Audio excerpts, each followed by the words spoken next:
Bonjour, aujourd'hui je suis à Petit Canal pour y rencontrer M. Eliezer Sitcharn, président de l'association Les Amis de l'Inde de la Guadeloupe. Il m'a donné rendez-vous au Centre guadeloupéen de la culture indienne, inauguré en décembre 2018 et primé à la 11e Biennale d'architecture en octobre 2019 à Cuba. Le centre a pour ambition de réunir en un lieu les symboles de la culture indienne. Son jardin médicinal, où l'on y trouve de nombreuses plantes médicinales faciles à cultiver, possède de nombreuses propriétés intéressantes pour notre bien-être et contre les maux du quotidien. Mais avant de commencer, nous tenons à vous remercier pour votre fidélité et vos encouragements. Également, nous vous invitons, si ce n'est pas encore fait, à vous abonner à notre chaîne en cliquant sur le bouton rouge, le bouton s'abonner qui se trouve en bas de votre écran. Bienvenue dans Destination Nord-Grande-Terre, territoire aux mille merveilles.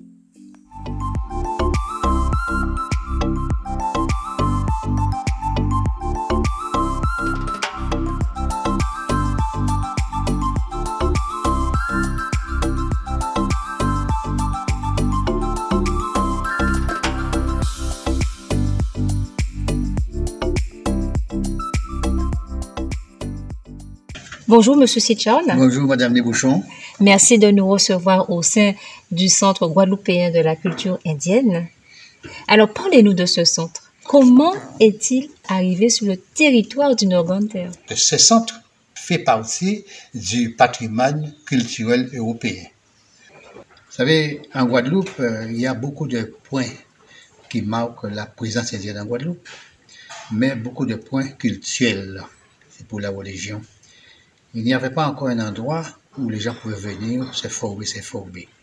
Donc ici, ce centre a été construit pour et mis à la disposition des chercheurs, des historiens, des étudiants qui s'intéressent d'une façon ou l'autre à la culture indienne.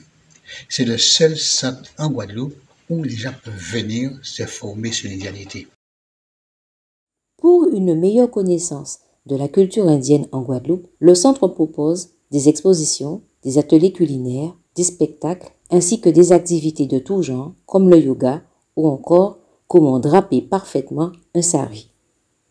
Mais il faut savoir qu'il y a plusieurs façons de porter le sari selon les circonstances. Il y a le port du sari, la famille qui va dans le jardin, et il y a aussi la façon de draper le sari quand on va dans un mariage.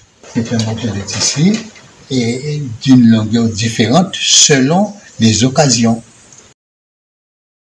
Lorsque les Indiens sont venus en Guadeloupe, ils ont emporté avec eux des graines de plantes alimentaires.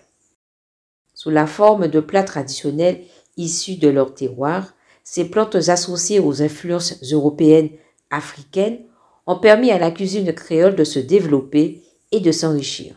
Alors, pour ce qui concerne maintenant la gastronomie, le Colombo est bien resté dans le paysage culinaire guadeloupéen. Et c'est pourquoi aujourd'hui, il y a des spécialités indiennes locales et des spécialités indiennes de l'Inde. Et en plus de ça, nous avons beaucoup d'autres spécialités indiennes locales que nous présentons au public, comme par exemple le loti, le vadé, le pagnalon. Nous qui sommes ici, nous ne sommes pas des Indiens, nous sommes des Guadeloupéens, avec nos origines.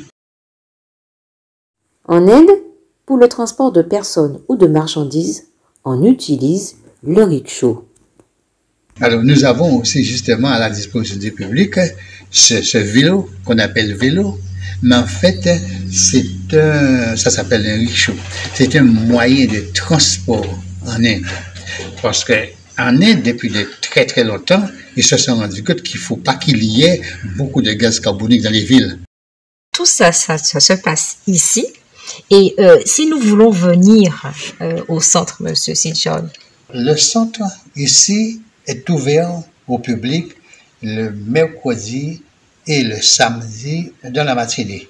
Nous avons plusieurs formes d'accueil que nous faisons ici, uniquement pour les visites guidées, et aussi ça peut être agrémenté de cocktails indiens ou aussi de repas indien à l'indienne, sur feuille de bananier. Alors, le numéro de téléphone, c'est 06 90 53 57 34 ou bien le 05 90 20 36 22.